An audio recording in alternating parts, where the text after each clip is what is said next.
You're listening to the Cyberwire Network, powered by N2K.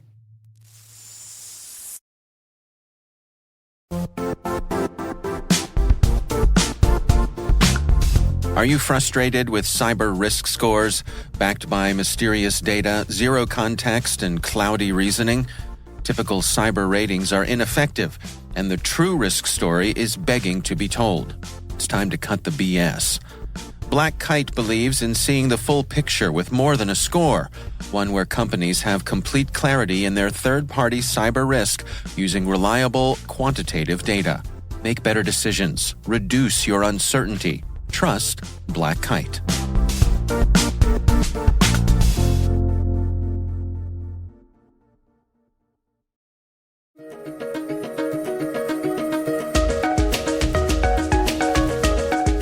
Hello, everyone, and welcome to the CyberWire's Research Saturday. I'm Dave Bittner, and this is our weekly conversation with researchers and analysts tracking down the threats and vulnerabilities, solving some of the hard problems, and protecting ourselves in a rapidly evolving cyberspace.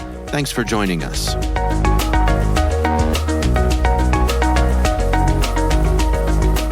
I had found a little bit of this activity with one of my virus total hunting rules, but I didn't have quite the full picture.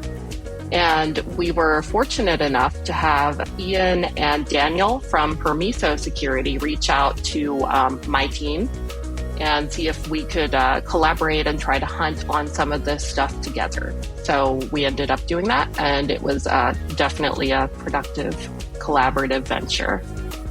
That's Alex Delamotte. She's a senior threat researcher with SentinelLabs.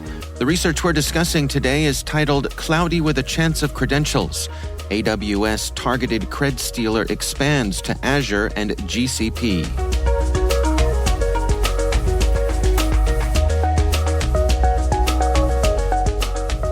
Well, let's go through some of the details here.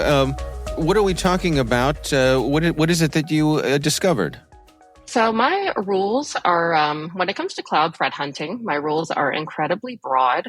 And some of these look for activities that might seem, I would say, in the abstract, too noisy. But when it comes to virus total hunting, there actually is not quite as much noise as one would expect for certain things. So this rule is a modified rule that looks for behavior where curl is initiated from a system that has been profiled as Kubernetes.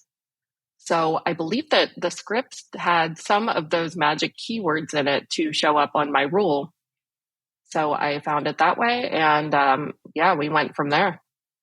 Well, help us understand what exactly goes into action here. I mean, this pops up, it grabs your attention. What do you do next? So next, I would try to find, so these scripts are very modular. They all do, some of them are larger, and they do, they have more functions that will do more things, but you're never going to have the full picture with only one of these scripts. And the next step is to find what these actors are doing after running the first script. So I would say the primary script are the scripts named AWS.shell or .sh, or one of those variants. There were a couple that had like g-aws.sh. So these are kind of the main scripts that I associate with this this actor, who we have described as TeamTNT-like. Yes, that's an interesting topic in itself. But sure. So we find that initial AWS.sh script, and then there are other scripts that will tie into it. There's clean.sh, which is, I believe, kind of aptly named as an uninstaller. And then some of the scripts we found through, there was a binary in this campaign that was a Golang compiled binary. And that was one where I actually did a little bit of reversing. And thanks to my colleague's work on Alpha Golang project, which is a reverse engineering suite that aims to make analyzing Golang binaries a little bit less painful. So I put that to use in IDA Pro, and I determined that it is dropping another script. It was actually a very simple binary. It basically dropped one more script and kind of set up the environment to use it then. Well, jumping back up to the higher level here, I mean, these folks are after credentials. They're after cloud credentials. Yes, exactly. So the main part of the AWS.sh script is to collect credentials and to profile the environment. And how are they going about this? They're targeting. Is it web applications? Yes, exactly. So they land, the propagation that we saw in this campaign was primarily looking for a response on Docker ports that contained the string version 1.16, which was a little mysterious because it wasn't a known Docker version. Although I did get a tip from Emily over at Census that this could be related to a Golang container that runs in Docker sometimes. Interesting. So they have expanded the areas that they're after here, right? I mean, it's not just AWS. They're going after some other cloud environments now. Exactly. That was one of the biggest findings that we had was these campaigns were kind of they were going on from mid-June to the end of June. I want to say like June 14th was the earliest sample that I saw from this campaign. And that one had some functionality for Azure Cred Collection and GCP, though the Azure credentials were not yet implemented. And when we saw this follow-up activity from these actors about a week later, they were then using the Azure credential collection modules. So they were actively tuning it. And it does look like they have their sights set on more cloud providers. So it's no longer just AWS in the crosshairs. What did you all see in terms of anything related to command and control? That's a good question. I don't know if we had specific visibility there. We did have, the scripts have C2 URLs hard coded in them. And we can tell what they do because these are, shell scripts. It's effectively open source. So we can just put together what they're doing through the functions of the code. And these were pretty interesting C2 domains. They used to use IP literal URLs for C2, and they're no longer doing that. Evidently, they were also using Open Directory, where you could just, browse and download the payloads. But that has since been mitigated. The Open Directory feature was found by Permiso back in December of 2022. So it seems like they're getting a little more secure and they're using dynamic DNS for C2 domains now. Like we saw the silentbob.anon DNS. That was a popular C2 domain that kind of named the campaign. There was also a really nefarious domain that looked like an AWS region. It was ap-northeast-1.compute.internal.anon DNS, which I thought was really interesting that they're mimicking the normal structure of AWS subdomains.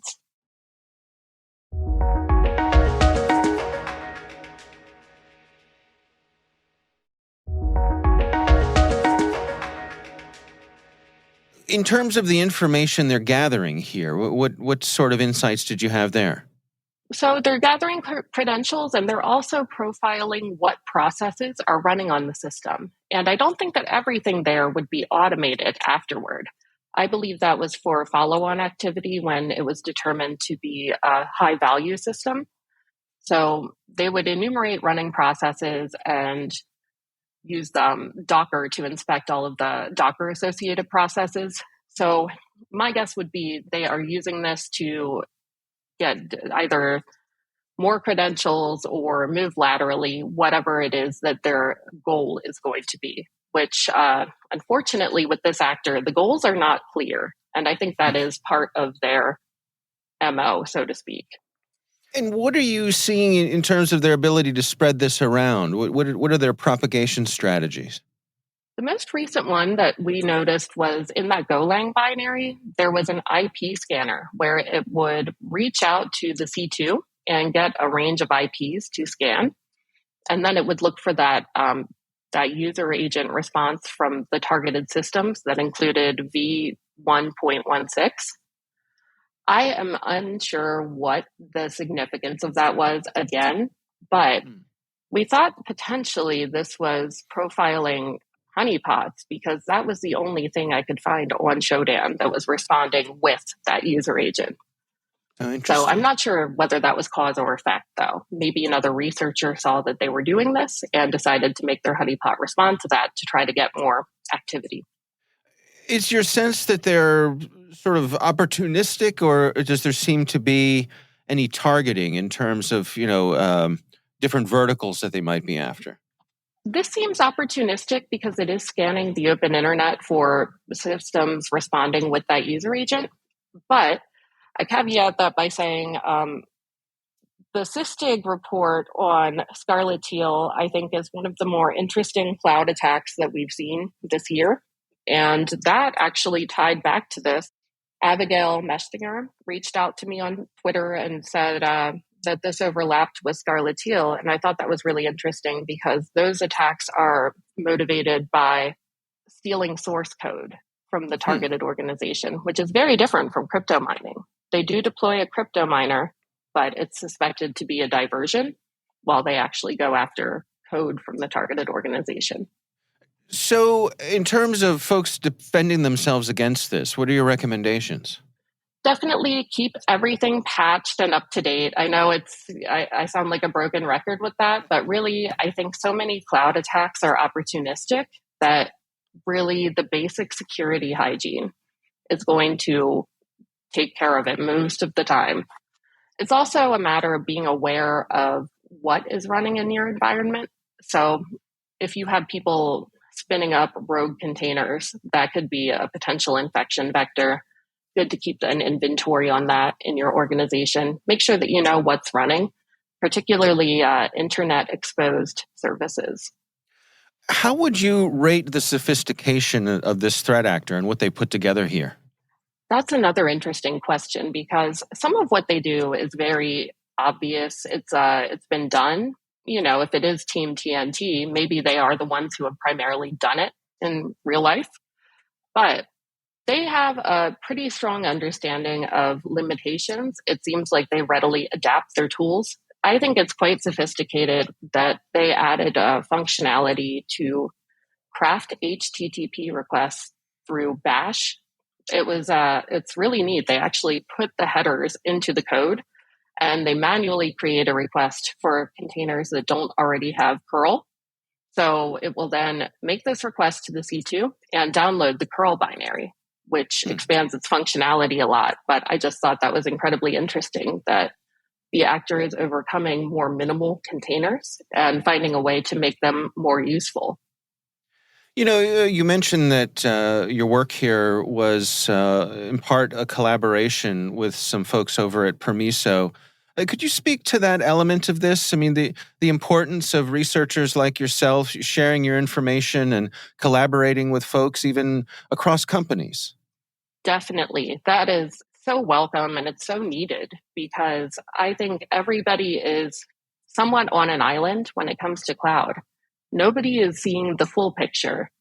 And I'll caveat that by saying maybe the cloud service providers have a pretty good idea of what's happening in customer environments or just their own environments. I can't speak exactly to that. But for other organizations who don't have that level of visibility, it's really crucial to just form these relationships and collaborate with people, share what you know. Since we've been talking to them, I threw some samples over to Permiso that were related to another thing they had written about. So it's been a really nice exchange.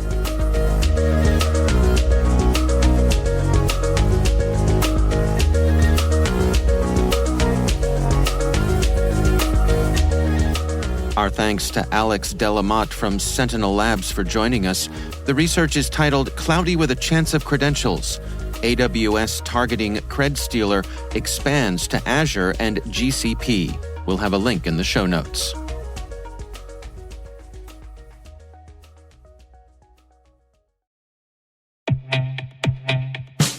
Tired of cybersecurity mega conferences? MWise is different.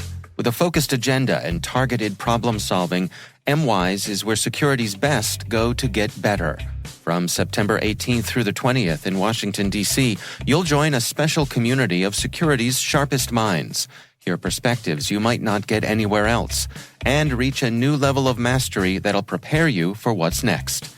Register early and save at mwise.mandiant.com/conf23. That's mwise.mandiant.com/CONF23.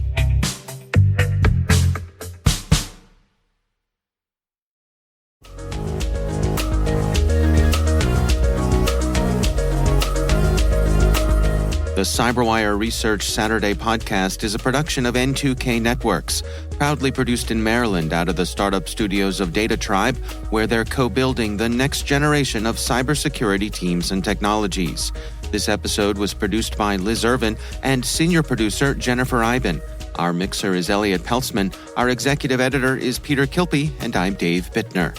Thanks for listening.